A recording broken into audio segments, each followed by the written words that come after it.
Hello, guys. Welcome back to another episode on Hidden Secrets in Books.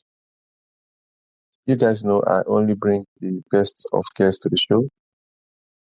I take out my time, go out here to sort out for best guests to bring for you guys on the show. And once again, today we have a very, very special guest, as always. Today's guest is, I struggle to pronounce her name, but today's guest is, I will give the guest the audience of introducing herself. So let's meet you. Well, hi, it's nice to be here. So my name is Wednesday. Um, yeah, I'm an art therapist and an author, and I look forward to our chat today. Nice, thank you so much. Our guest for today is a therapist. He's an expressive art therapist, board certified art therapist, licensed counselor, researcher, author, and educator, whose work helps people reconnect with their bodies and transform trauma through creativity, drawing from both professional expertise and lived experience as a queer, non-binary person living with physical disabilities. They bridge the worlds of psychology, somatic healing, and artistic expression. Their books, including Queer Expressions, Hex and Flesh and Skeletons, Sequence, and Kane, explore trauma, identity, resilience, and the healing power of art. Please, Wednesday, welcome to the show. Well, thank you. Okay, so what first led you to express art therapy? And for those who don't know what art therapy is, you should also break it down for them. Sure. So expressive arts therapy is essentially where the arts, including traditional kind of visual arts, dance movement, drama, and creative writing, meld into the actual clinical therapeutic process. It connects to your brain in a very different way. So it can help people do things like process trauma, um, learn to deal with different triggers or physical reactions as well as emotional reactions. And it is actually really good for a lot of issues. I think a lot of people think of it, they think of children, but it really can help adults with much bigger issues. So, like, I specialize in eating disorders. I see that really helpful for people that really struggle with issues that words can't always express what someone is experiencing. Um, and I kind of came into that at a younger age. I was really lucky. I had a great art teacher who actually introduced me to art therapy and kind of what it was, and did a bunch of research and kind of went on my way in my education. And when it was time for graduate school, I was volunteering at a pediatric oncology unit, and they had an art therapist that would do art therapy with the families and the kids while the children were getting their different chemotherapy treatments. And I just really opened my eyes to how special and important art can be as part of someone's healing process, but also healing families and being able to connect with each other as human beings. And so now we're here, 15 years later. Okay, so how has this journey, I'm just curious, how did your own journey shape the work you are doing today? I think that for me personally, a lot of my experiences growing up were really using art for my own healing. Art was really a way for me to feel like I was being seen or valid as a person. Grew up with a lot of trauma and really found it was helpful to process that. And then, over time, art became a really big part of my own journey and kind of figuring out who I was and what I wanted to do in the world. And really kind of drove home for me why I wanted to do this with other people, because I had experienced firsthand throughout my life what it felt like to have a safe space within the arts. Great, thank you so much. I want to say. So, moving on, what is somatic art therapy, and why can't it reach places that traditional talk therapy, and why can it reach places that traditional talk therapy sometimes cannot? Sure. I mean, so somatic art therapy kind of touches quite a few things, but the core principles are kind of looking at the mind body connection. So focusing on how physical feelings like in your muscles or your chest or your stomach can actually connect to your emotional state and often kind of give us different signs or signals about what is going on for someone potentially in a way where the body is giving a message the mind isn't yet. It's also about that nonverbal expression. So, using art materials, movement, music to let the nervous system actually communicate safely without relying on kind of standard talk therapy or cognitive processing. And then there's a component of sensory grounding. So, like using textures, colors, physical movement to kind of anchor someone in the present moment and learn to be a little more mindful and kind of learn how to read the body. So a lot of this is considered a more innovative approach where there's like this intersection of traditional somatic experiencing and the artistic expression component. Um, so there's the components also of like the neurobiology of trauma. So how trauma actually impacts the brain and the nervous system, and how a combination of art creation and somatic activities like breathing or movement can actually help ground someone. Um, and art also helps us develop what we call neuroplasticity. So, helping the brain to actually recognize itself and change and create new neural connections that can actually override the trauma response.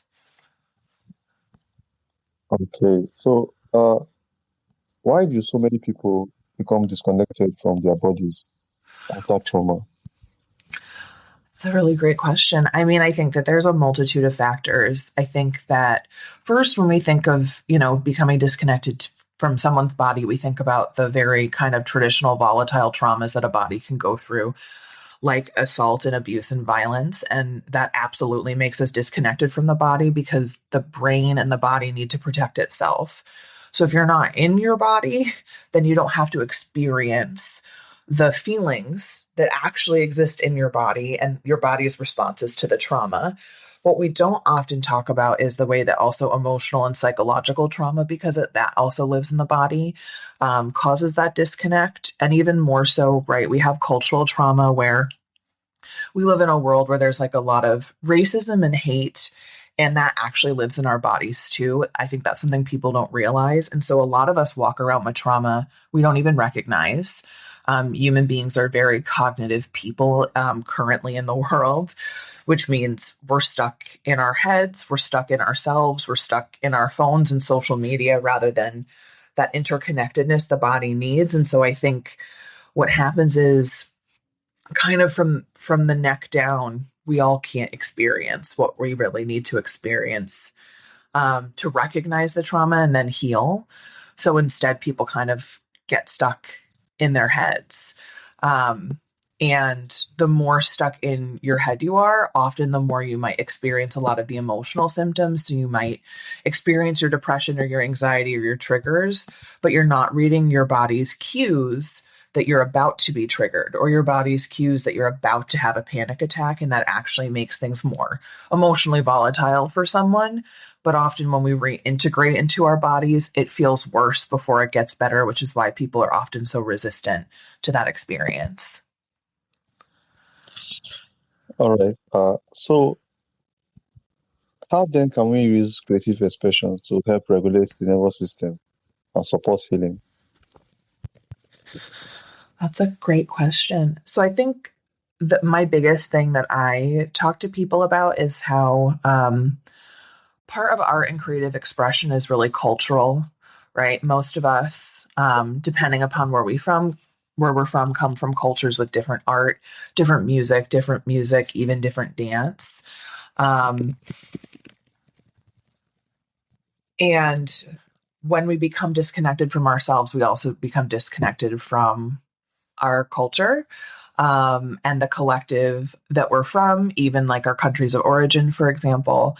And so I think part of healing as a society is actually all of us reconnecting with the places that we're from by bridging those divides, because it allows us to actually process our collective trauma as different groups of people rather than individuals.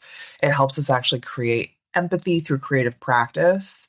Um, and it reminds us of the stories that we're all from. Um, and it also honors the fact that a lot of us are different, and the more different you are, the harder that this world is. And so often what we see culturally as storytelling in theater, right, often will challenge things like unfair norms. Public art often gives voices to those that are marginalized. Things like creative play with people can actually restore social trust and hope. And so I think that a big part of this is art is not a solitary experience or a solitary expression. I think it can feel like that when you're, say, alone in your studio or your room painting, but ultimately we make art where we get ideas from the world around us and the culture we're from. And then when people view them or participate in it, we're actually healing together if we allow ourselves to kind of be open to that experience. Okay, so talk about poetry, visual art, and storytelling. How do they help to process grief, trauma, and difficult emotions in a practical way? So, specifically for me, visual arts and storytelling, when I do it with clients, um, a lot of it for me is about turning those hard to reach feelings into this physical shape to bypass kind of the limits of words and try to build safe emotional control for someone. The big thing here is that a lot of this helps us externalize pain and rebuild personal meaning while also calming the nervous system at the same time. But I think that the big thing is like grief and trauma very specifically are such deep, painful, emotional and physical experiences that trauma and even grief can block clear memories of people, places, and things. So that externalization through painting or drawing or even sculpting kind of lets someone feel out those memories safely and preserve what wants to be preserved. Often with grief, putting it into like an image or visual storytelling can make the loss, the hole that's missing from that person, not necessarily feel smaller, but a piece that they can carry rather than this big, heavy internal feeling. And it also helps find meaning and creating memory. You know, a lot of art can memorialize a person too, which can bring healing for people. Um, and I also think that things like storytelling, right, that shared storytelling, remembering a person or remembering your resilience, or being able to like heal as a community makes us feel less lonely and more a part of the collective, which ultimately is a really big part of all of us healing. All right. So, what role do spirituality and the otherworldly play in your personal and therapeutic life? Great question. So when I talk about with clients spirituality and kind of like otherworldly topics, a lot of what I talk about is what do we see in the world that we find magical or like we're getting a sign from something. And the sign from something could just be someone has a connection to a symbol and it speaks to them and it motivates them. Or it could be that they believe that it's a spiritual sign from God or from the spirits that they believe in, whatever someone's personal practice is. Um, but I know a big thing that I share with clients is we all kind of have a thing we look for. So in the past, working with a few clients, deer have come up, and clients will talk about how when they're having a really hard time, they're like driving on a back road and they'll see multiple deer. And for them, that's kind of a sign about the person that they connect that to. And then we take that connection actually into therapy and we start processing what if this was a sign of something rather than just a natural occurrence? What meaning would that mean for them? What would that mean as part of their story? Um, and I think that I have a lot of my own experiences where I see something and I think of someone that's passed that I really love or really miss, and it reminds me of them. And whether it's a sign from them or not almost doesn't matter because I get that memory, and then that memory gets to invoke those stories and it supports then sharing those things with others. And that sharing creates connection and helps with the grief. So, what have you experienced as a queer and non-binary person living with physical? What have your experiences as a queer and non-binary person living with physical disabilities taught you about resilience and healing? So I think a lot of my experience has been about the ways in which it is actually really easy for us to all dislike each other because of our differences. It's quite simple to look at different or look at an identity that feels inconvenient for people. I always say to people, my biggest thing is having a disability sometimes means that my body or spending time together is inconvenient because there's things I can't do, places I can't go. I always say to people the hardest things for me is I used to love to hike and I love to go to like historical buildings, but hiking and a lot of historical buildings are accessible when you have mobility issues, especially if you're using a wheelchair. And so that means missing out on experiences with people. But what's really amazing is when you find people that don't see that as a barrier, they just see it as an opportunity to be more creative as part of being inclusive. And so I've kind of experienced what it means to not be able to access space or be welcome in space. And at the same time, to find people that not only does the difference not matter to them, but to them, it's just a thing that you work around like you would anything else. Um, I also think living in America and in the culture that we're in for a lot of people that are different. So, like for me, it can be my queerness and my disability, for example.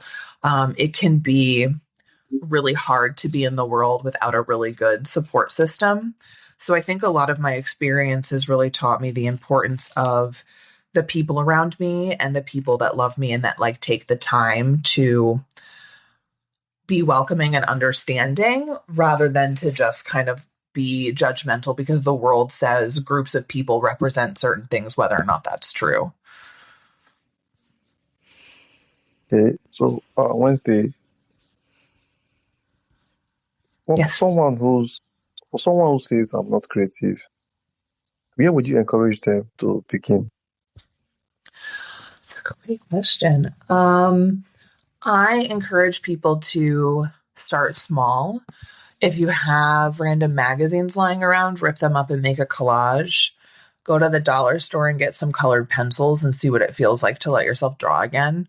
For a lot of adults, you're going to make stick figures and that's going to feel uncomfortable or you're going to judge yourself, but keep going and blending colors and just seeing what it feels like in your body when you finally allow yourself to create without being inhibited.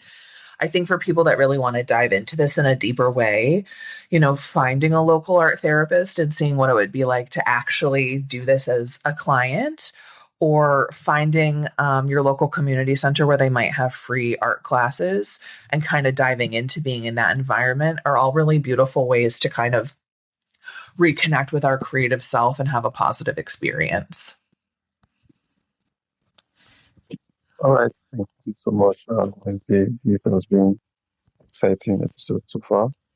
Thank you, and I want to know you have a lot of book, uh, and I don't know which of your books are your latest release.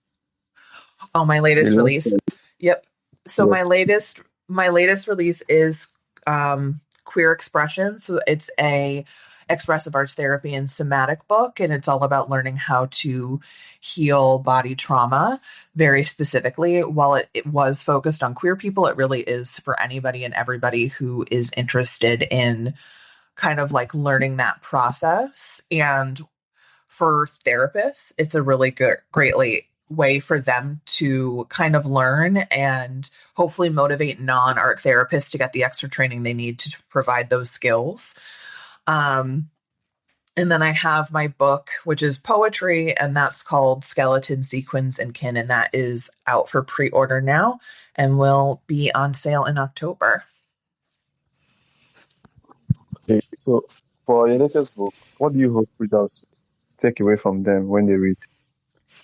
I hope that people feel seen and feel heard and relearn the importance of being able to tell our own stories and our own narratives and the importance of allowing ourselves to kind of exist in our bodies without others getting to dictate for us what our bodies are supposed to be. All right. Thank you so much for joining us and sharing your wisdom today.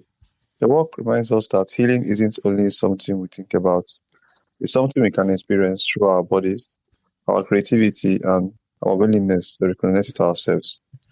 We wish you continued success with your research and your clinical work and your writing. So, Wednesday, for those who would like to connect with you and learn more about what you do, how can they do that? So folks can find me, the easiest way is on Instagram. You can find me at Queer Art Therapist, or you can find me on my website, which is my name, Wednesday.org. All right. Once again, thank you so much. And thank you to all my audience as well. You guys make sure to connect with our work and check out our book. And creativity as well is top notch, very, very different. Thank you so much, Wednesday. I really appreciate you for coming. Thank you so much. I appreciate it. And I hope you enjoyed yourself and you had the time to speak and see what you want to say on the show. I did. Thank you. Thank you so much. And you all have a wonderful day. I You will see too. you guys on the next episode. All right.